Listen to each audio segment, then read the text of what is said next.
এক ফকির দিল্লি ঘুরতেছে, একজন বলছে, ভাই তোমারে তো খয়রাত করে দেখতেছি আমি সেই ছোটবেলা থেকে, খালি তুমি খয়রাত করো। একটা জিনিস আপনারা মনে রাখবেন, গরিব, আজকে যারা গরিব পরিশ্রমের মধ্য দিয়ে কালকে তারা ধনী হতে পারে, কিন্তু যারা ভিক্ষুক, যারা ভিক্ষা করে, জিন্দেগিতে কোনোদিন তারা বড় হতে পারবে না। ভিক্ষা করা যাদের অভ্যাস, জীবনেও বাড়ি করতে পারবে না, জীবনেও ধনী হইতে পারবে না, কিন্তু গরিব ধনী হইতে পারবে। কারণ হলো আল্লাহর কাছে দুইটা বৈধ জিনিস অত্যন্ত ঘৃণিত। কয়টা? একটা হলো তালাক, আর একটা হলো ভিক্ষাবৃত্তি, মানুষের কাছে চাওয়া। আল্লাহ পছন্দ করেন না। তো ভিক্ষুক ঘুরতেছে, একটা লোক বলল, মিয়া তোমার তো সারা জীবনই খরচ করতে দেখি। খরচ করবো না, করবো কি? যার কাছে যাই সে দেয় 4 আনা 2 আনা 1 টাকা, এর বেশি তো দেয় না, তেদি আমি কেমনে বড় লোক হবো? কয় যে তুমি বাদশারে চোখে দেখো না, বাদশারে চোখে দেখো না। কয় বাদশার কাছে কি আমার মতো লোক যাইতে পারে নাকি? কল না, যাইতে হবে, যাও। বাদশা একবার যাবা, এমন দেওয়া দেবে জীবনে আর তোমার খরচ করা লাগবে না। পাতি শিয়ালের পিছনে ঘুরে তো লাভ নাই, পাতি শিয়ালে খায় মুরগি, তোমার একটা ঠ্যাং দেবে, দাঁতের খেলালের কাজও হবে না। বাঘের পিছনে ঘোরো, বাঘে খায় গরু আর হরিণ, একটা রান দিলে তুমি 1 সপ্তাহ খাইতে পারবে। তো বলছে বাদশার কাছে যাও। তো বাদশারে পাবো কই? কই তো দেখলাম কেবল মসজিদে ঢুকলো। তারপরে ফকির গিয়ে দাঁড়ায় আছে বারান্দায়, দেখে যে উনি বাদশা ভেতরে বসে হাত তুলে আছে ভাবে, আর চোখ দিয়ে পানি পড়ে দাড়ি ভিজে ভিজে পড়তেছে। নামাজ শেষ করে, মোনাজাত শেষ করে বাদশা বেরিয়েছেন। কোন বাদশা? শাহজাহান। বাইরে আসার পর ফকির বলল, আসসালামু আলাইকুম বলে ফকির রওনা করছে। বাদশা বলে, দাঁড়াও, তুমি যে রওনা করলা, তোমার তো ভিক্ষুক মনে হয়, আর লোকেরা যারা ভিক্ষুক না তারাও তো আমার কাছে চায়, আর তুমি তো ভিক্ষুক, চাইলে না কেন কিছু? ভিক্ষুক বলে, জাহাপানা, আমি কিছু চাইতে এসেছিলাম আপনার কাছে, কিন্তু আপনার করুণ অবস্থা দেখে আমার জ্ঞানের চোখ খুলে গিয়েছে। আমি দেখতে পেলাম আমি যার কাছে চাইতে এসেছি, আমি তো কান্দি না, হাতও পাতি নাই। যার কাছে চাইতে আসলাম দিল্লির সম্রাট, আবার কোন সম্রাটের কাছে হাত পেতে ভিক্ষুকের মতো কি জানি চায়, আর চোখ দিয়া পানি পড়ে দাড়ি ভিজে ভিজে পড়ছে। আমার জ্ঞানের চোখ খুলে গেছে, দুনিয়ার বাদশার কাছে আর চাইব না। বাদশা কান্দে যে বাদশার কাছে, তার কাছেই চাইব।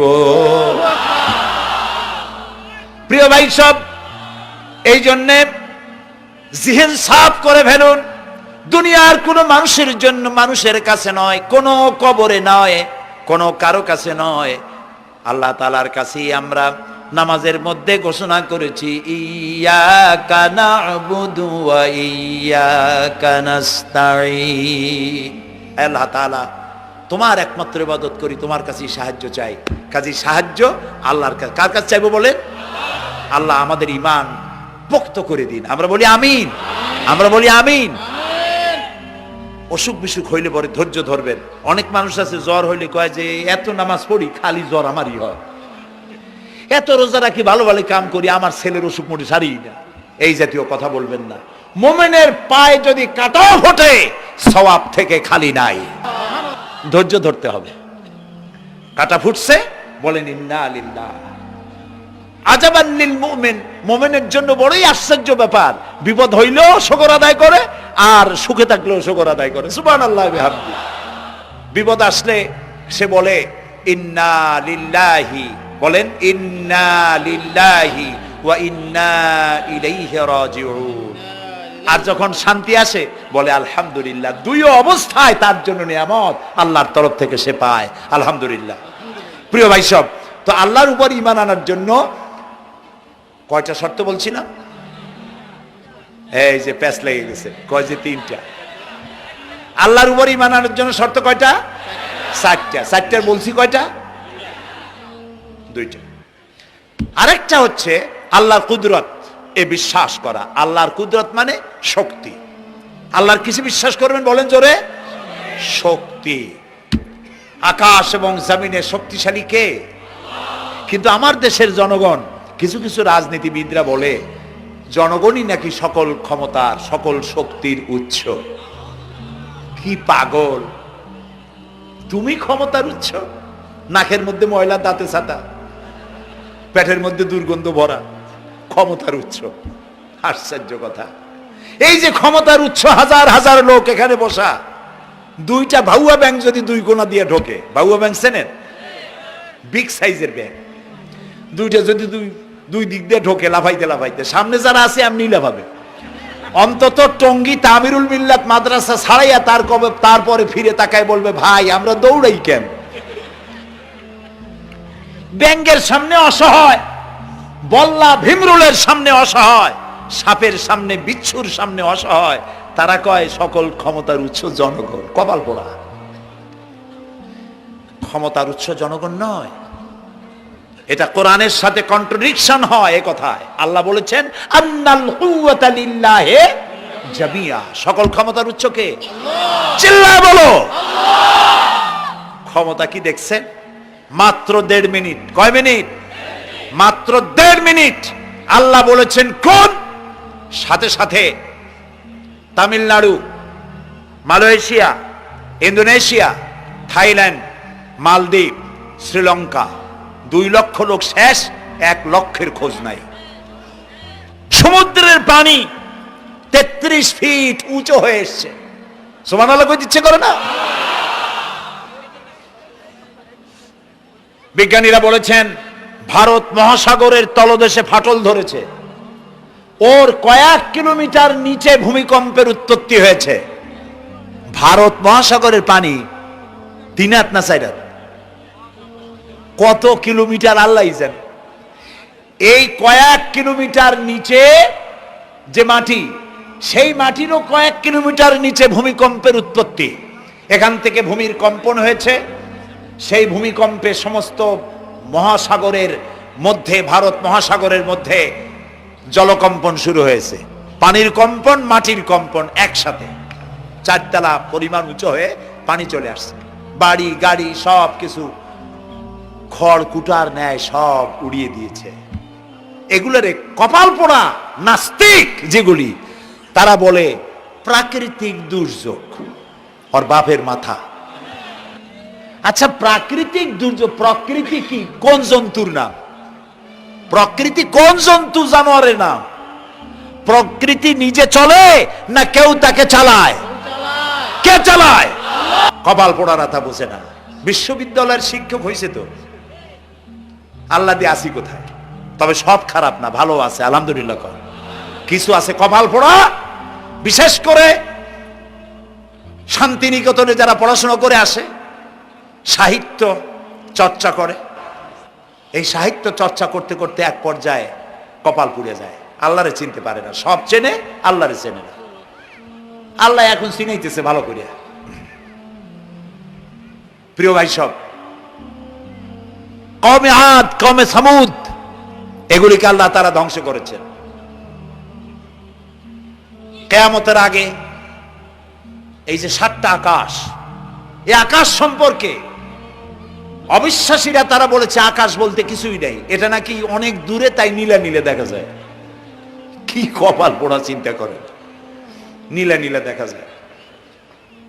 এই আকাশ মহাশূন্য। এই আকাশগুলিকে, আকাশ কয়টা? কয়টা স্তর? 7টা। এগুলি কাতাইয়ে সিজিল্লিল কুতুব। কোরআনে কারিমে আল্লাহ তাআলা বলেছেন কিতাবের পৃষ্ঠার মতো কিয়ামতের আগে একটার পর একটা ঠাস ঠাস করে পড়বে, ভেঙে চুরমার হয়ে যাবে। ওয়াইদাল বিহারু ফুজ্জিরাত,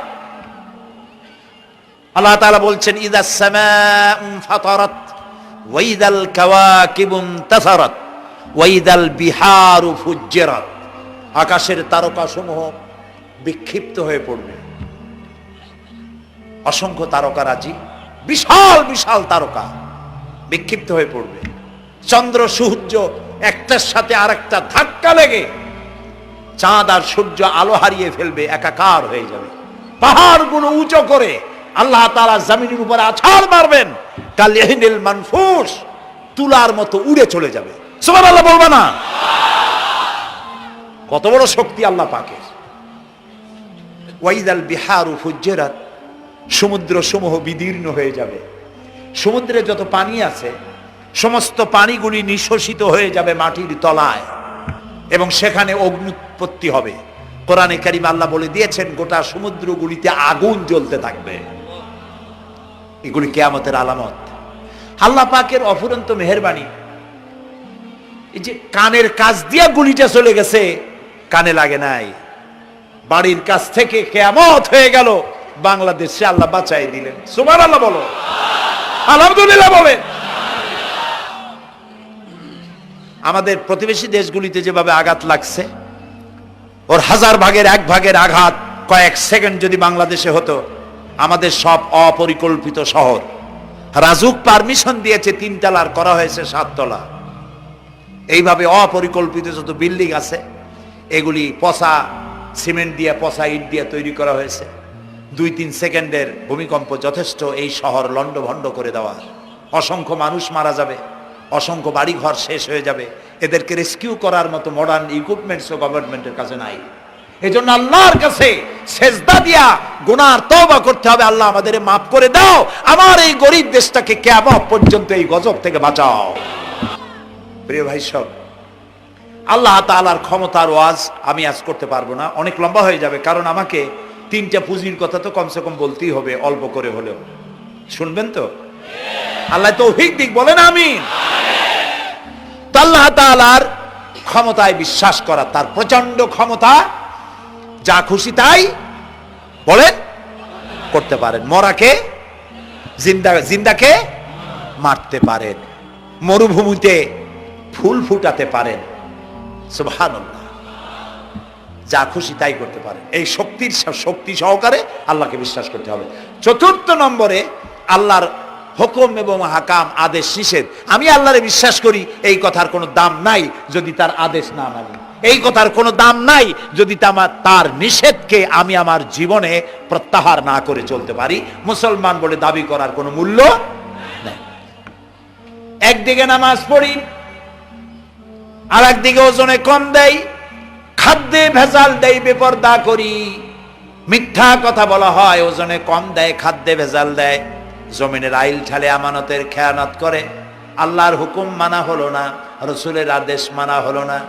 আল্লাহর উপর ঈমান আনার জন্য 4র্থ শর্ত হচ্ছে আল্লাহ যা বলেছেন মাথা নত করে মেনে নিতে হবে, বলতে হবে সামি'না ওয়া আতা'না। বলেন সামি'না ওয়া আতা'না, শুনলাম আর মেনে নিলাম। বলেন তো জোরে, শুনলাম আর মেনে নিলাম। সুবহানাল্লাহ বলেন। মুমিনেরা এই প্রশ্নই করবে না মদ হারাম কেন, মুমিনেরা এই প্রশ্নই করবে না জুয়া হারাম কেন। একটাই জবাব, মদ হারাম কেন? আল্লাহ হারাম করেছেন তাই হারাম। জিনা হারাম কেন? আমার আল্লাহ হারাম করেছেন তাই হারাম। জুয়া হারাম কেন? আমার আল্লাহ হারাম করেছেন তাই হারাম।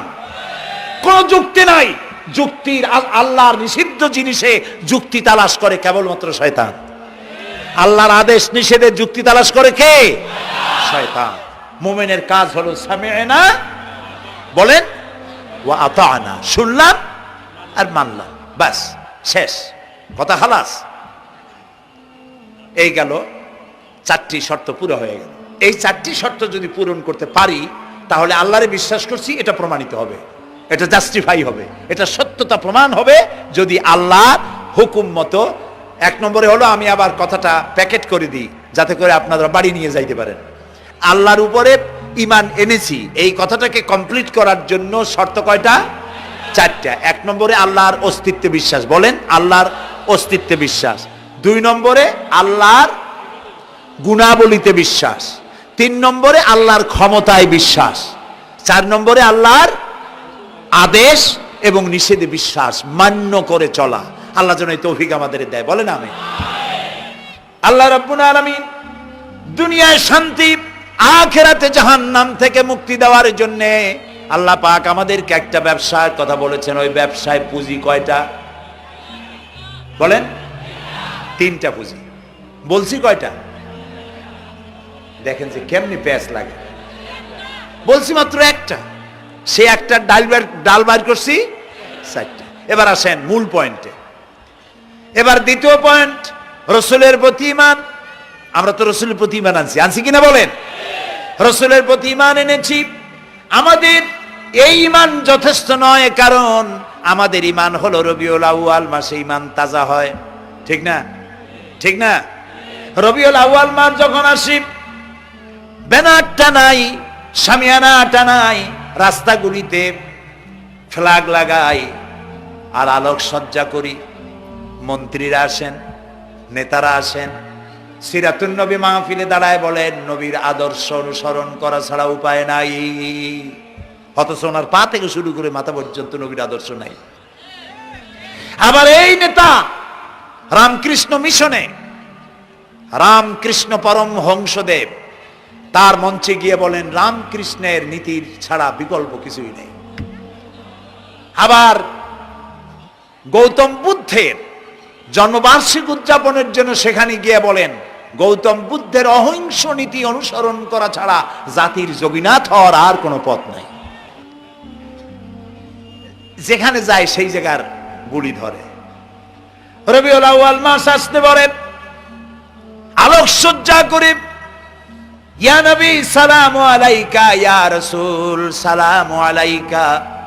এরপরে গরম গরম জিলাপি রাসূলুল্লাহকে বুঝায় দেওয়া হলো, হে রাসূল আপনি তাকিয়ে দেখেন কত মহব্বত আপনারে করি, আপনার মহব্বতের জন্য আমাদের শহরের কোনো মিষ্টির দোকানে আর মিষ্টি নাই, সব আমরা খাইয়া শেষ করছি। এই হলো মহব্বত। এই মহব্বতে এই ইমানে কাজ হবে না। এই ইমানে বলেন কাজ হবে না। কোন ইমানে কাজ হবে? রাসূলের প্রতি ইমানের অর্থ কি? এর অর্থ হচ্ছে নবী করিম সাল্লাল্লাহু আলাইহি সাল্লাম আমাদের রাসূল, আমাদের নেতা। আমাদের রাসূল আমাদের নেতা, আমরা তার উম্মত, তার অনুসারী। অনুসারীর কাজ কি? নেতার পূর্ণাঙ্গ অনুসরণ করণ। রাসূলুল্লাহর আনুগত্য করতে হবে, এটা কে বলেছেন? আল্লাহ রাব্বুল আলামিন সূরা আলে ইমরানের মধ্যে বলেছেন কুল ইন কুনতুম তুহিব্বুনাল্লাহ ফাত্তাবিউনি ইউহিব্বুকুমুল্লাহ ওয়া ইয়াগফির লাকুম যুনুবাকুম আল্লাহু গফুরুর রহিম। হে নবী আপনি বলুন, তোমরা যদি আল্লাহকে ভালোবাসো তাহলে তোমার কাজ হচ্ছে, তোমরা যদি আল্লাহকে ভালোবাসো তাহলে তোমরা আমার আনুগত্য করো, আমার অনুসরণ করো। কার? রাসূলের। বলেন কার? রাসূলের অনুসরণ যদি তোমরা করো, খেয়াল করে শুনতেছেন তো? আল্লাহ তাআলা বলছেন নবী আপনি বলেন তোমরা যদি আল্লাহকে ভালোবাসো, তোমাদের এই দাবি যদি সত্য হয় তাহলে আমার অনুসরণ করো, আমার আনুগত্য করো। আমার অনুসরণ, আমার আনুগত্য করলে পরে তোমাদেরকে আল্লাহ রাব্বুল আলামিন ভালোবাসবেন এবং তোমাদের তামাম জিন্দেগির সমস্ত গুনাহ খাতা আল্লাহ তাআলা মাফ করে দিবে। আমরা কি গুনাহ মাফ করাইতে চাই? বলেন চাই? আসুন রাসূলের আনুগত্য করুন। রাসূলের আনুগত্য কিরকম? রাসূল যেভাবে মোস কাটছে আমরা সেইভাবে মোস কাটবো। তিনি দাড়ি যেভাবে রাখছেন আমরা সেইভাবে রাখবো। তিনি চুল কাটছেন যেভাবে সেইভাবে করব। তিনি পায়ের নখ, হাতের নখ যেভাবে কাটছেন সেইভাবে করব। তিনি যেভাবে বিবাহ করেছেন সেই সুন্নত অনুযায়ী বিবাহ, তিনি যেভাবে দেশ চালাইছেন সেইভাবে দেশ চালাবো। রাসূলের অনুসরণের অর্থ শুধু এই নয় যে তিনি যেভাবে সুরমা লাগাইছেন আমি ওইরকম সুরমা দেব, তিনি যেভাবে কদু খাইছে আমিও কদু খাবো, এইটা নয়। এটা নয়, শুধু রাসূলের আনুগত্য হবে মুরগির ফার্ম থেকে শুরু করে জাতিসংঘ পর্যন্ত, জীবনের সব ক্ষেত্রে। আর বিশ্বাস করতে হবে তিনি শেষ নবী, তারপরে আর কোন নবী আসবে না। আল্লাহ রাব্বুল আলামিন সূরা আহজাবের মধ্যে বলেছেন মা কানা মুহাম্মাদুন আবা আহাদিম মির রিজালিকুম ওয়ালাকির রাসূলুল্লাহি ওয়া খাতামান নাবিয়্যিন। মুহাম্মদ সাল্লাল্লাহু আলাইহি ওয়াসাল্লাম তোমাদের কোন পুরুষদের পিতা নন, তিনি আল্লাহর রাসূল এবং তাকে দিয়ে নবুয়তের মিশনকে খতম করে দেওয়া, কমপ্লিট করে দেওয়া হয়েছে। আর কোন নবী? রাসূলুল্লাহ বলেছেন লা নবিয়্যা বাদি ওয়ালা রাসূল, আমার পরে আর কোন নবী আসবে না, রাসূল আসবে না। কথা বুঝে আসছে? আল্লাহর নবীর পরে আর কোন নবী হবে না। আল্লাহর নবী বলেছেন একটি ইমারত তৈরি করে তার ভিতরে একটা ইট যদি খালি থাকে, একটি ইটের জায়গা যদি শূন্য থাকে তাহলে সকলের চোখে ধরা পড়বে। ওই ইটখানা দিলে পরে বিল্ডিংটা কমপ্লিট হয়ে যায়। নবুয়তের যে ইমারত আল্লাহ তৈরি করেছিলেন ওর ভিতরে একটা ইটের অভাব ছিল, আল্লাহ পাক আমাকে দিয়ে সেই শূন্য জায়গা পূরণ করে দিয়ে নবুয়তের মিশনকে কমপ্লিট করে দিয়েছেন। রাসূলুল্লাহ বলেছেন আমার পরে আর কেউ নবী হবে না। পৃথিবীর সব মুসলমানদের আকীদা মুহাম্মদ সাল্লাল্লাহু আলাইহি ওয়াসাল্লামের পরে যদি কেউ নবুয়তের দাবি করে সে কাফির, হাজার বার কাফের। তারা যারা তাকে যারা নবী মানবে তারাও। রাসূলুল্লাহ বলেছেন আমার পরে 30 জন মিথ্যেবাদী নবুয়তের দাবি করবে। তার মধ্যে একজন তো দাবি করছে রাসূলের জীবদ্দশায়, একটা ছিল মেয়ে লোক আর একটা ছিল পুরুষ। পুরুষটার নাম ছিল মুসাইলামা কাযযাব, নামই ছিল কাযযাব। কাযযাব মানে মিথ্যাবাদী। দেখছেন অবস্থা, নামই মিথ্যাবাদী। উম্মতেরা কইল যে আপনি তো একজন নবী, আমরা সৌভাগ্য আর দুর্ভাগ্য হোক আপনারা নবী বলে মানলাম। মুহাম্মদ সাল্লাল্লাহু আলাইহি ওয়াসাল্লামের কাছে প্রায় জিবরাইল আসে আর ওহী আনে, আর আপনি আমাদের কোনো ওহী দিতে পারলেন না পর্যন্ত। কয় যে কেবল না নবী হইলাম, অপেক্ষা করো, ওহী আসবেন। বেশ কিছুদিন যাওয়ার পর খুব চিন্তা ভাবনা করে কয় যে ওহী একটা আসছে। উম্মতেরা সব দৌড়ে আসছে, কি ওহী? কয় যে এইমাত্র শেষ রাত্রে জিবরাইল আসছিল, আইসে আমারে কয়ে গেল একটা সূরা নাজিল করলো। সূরাটা কি? ইন্না আতাইনাকাল আকাক ফাসাল্লি লিরাব্বিকা ওয়াজআক ইন্না শানিয়াকা হুয়াল আবলাক। উম্মতেরা কয় সর্বনাশ, এই সূরা পড়তে গেলে তো আমরা কাইসা মরে যাব। এর অর্থ তো খুব বিকায়দা। এ কি সূরা নাজিল হইল আপনার উপরে? ইন্না আতাইনাকাল আকাক মানে আমি তোমাকে হুতুম পেশা দান করেছি, সুতরাং তুমি তোমার প্রভুর উদ্দেশ্যে নামাজ পড়ো আর চিৎকার মারো, কারণ তোমার শত্রুরা সাদা এবং কালো বর্ণের। আমরা তো আগামাথা কিছু বুঝলাম না, কি ওই? আচ্ছা ঠিক আছে, পয়গম্বর মুহাম্মদ সাল্লাল্লাহু আলাইহি সাল্লামকে তার উম্মতেরা নিয়ে যায় তাদের বাগানে, মাঝে মধ্যে নিয়ে যায়। নিলে পরে যে কুয়ায় পানি থাকে না, শূন্য কুয়া পানিতে ভরে যায়। যে গাছতলা দিয়ে তিনি হেঁটে যান, যে খেজুর গাছে খেজুর নাই সেই গাছতলা দিয়ে রাসূল হেঁটে গেলেন, গাছে ফল ধরে যায়। আপনি তো এরকম কিছু দেখাইতে পারেন না। কয় তোমরা তো আমার নেও না, চলো না যাই। নিয়ে গেছে, যাইয়া দেখে যে কুয়ার পাড় দিয়ে যায়, যে কুয়ায় পানি থাকে তা থাকে না, শুকায় যায়। যে গাছ তলায় দিয়ে যায় ওই গাছে খোরমা থাকলে সাথে সাথে খরু ঝরে যায়। উম্মতের কয় কি একটা কপাল পড়ো নবী পাইলাম বাকি। আল্লাহ তারে শেষ করছে দুনিয়া থেকে, জাহান্নামে চলে গেছে।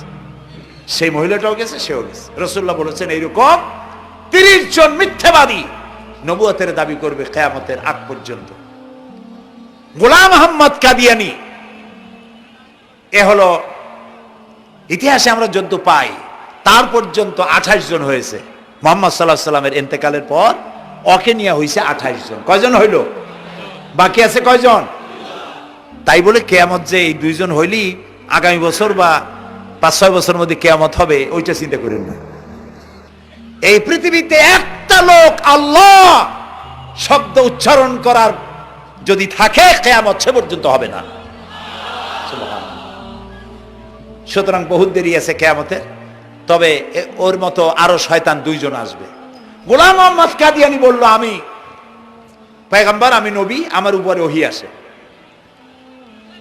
তো তার সঙ্গে ওই যুগের বড় আলেম মাওলানা আতাউল্লাহ শাহ বুখারী রহমতুল্লাহ আলাইহি তিনি বললেন, আচ্ছা তুমি যে নবুয়তের দাবি করো এই শক্তি তুমি পাও কই?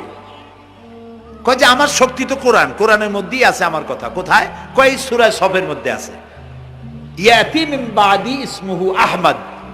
ঈসা আলাইহিস সালাম আমার ব্যাপারে ফোরকাস্ট করেছেন, ভবিষ্যৎবাণী দিয়েছেন যে আমার পরে একজন আসবে তার নাম হবে আহমদ, আমি তো সেই আহমদ। মাওলানা বুখারী বলছেন বেকুব, ঈসা আলাইহিস সালাম যার কথা বলেছেন তার নাম, ঈসা আলাইহিস সালাম যার কথা বলেছেন তার নাম হলো ফকাত আহমদ, আর তোমার নাম হলো গোলাম আহমদ। তাহলে এতে করে বোঝা যায় ঈসা আলাইহিস সালাম যার কথা বলেছেন তুমি সেই আহমদের গোলাম, তো তুমি নবুয়তের দাবি করো কেন?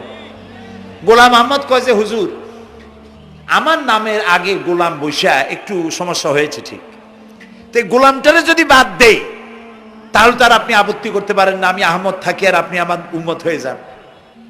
আমি আমার কথা ঈসা আলাইহিস সালাম বলেছেন।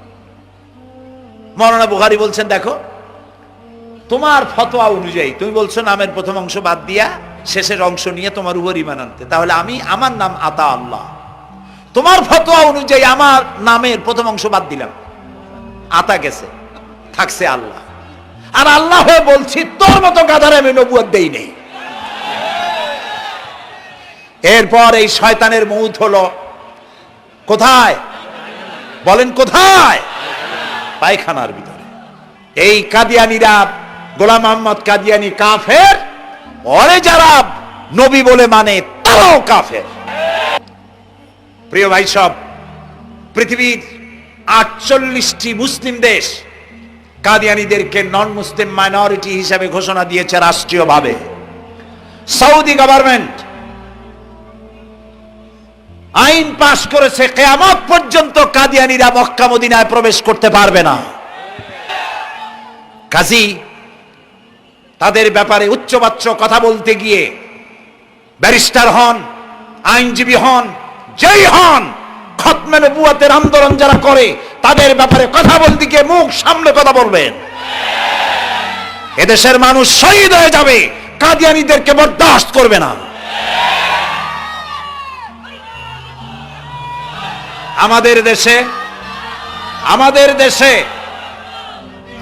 দেশে হিন্দু, থামুন, আমাদের দেশে হিন্দু, খ্রিস্টান, বৌদ্ধ আমাদের দেশের নাগরিক অধিকার ভোগ করে না? আমাদের সমান নাগরিক অধিকার তারা ভোগ করে। কাদিয়ানীরাও হিন্দু খ্রিস্টানদের মতো নন মুসলিম মাইনরিটি হিসেবে এদেশে বসবাস করে নাগরিক সুবিধা ভোগ করবেন, কোনো অসুবিধা নাই। কিন্তু আপনি মুসলমান বলে দাবি করবেন না, শেষ নবী মানবেন না, আমরা এই ব্যাপারে কিয়ামত পর্যন্ত আপোষ করব না। কেবলমাত্র মূর্খ, দালাল, হারামখোর তারাই কাদিয়ানীদের পক্ষ অবলম্বন করতে পারে, ইমানদারেরা পারে না।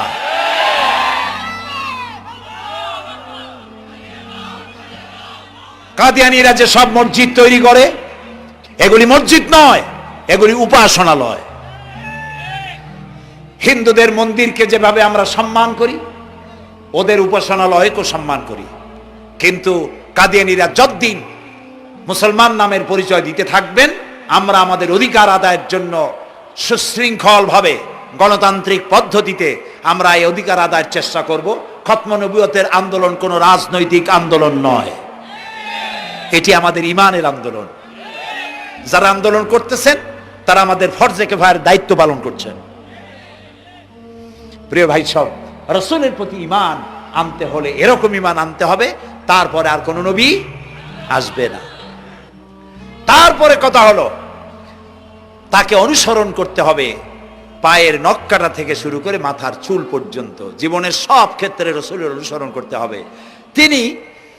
তিনি সেনাপতি ছিলেন, শ্রমিক ছিলেন, পিতা ছিলেন, নানা ছিলেন, স্বামী ছিলেন, ঠিক না? তিনি রাষ্ট্রপ্রধানও ছিলেন। প্রিয় ভাই সব, এই যে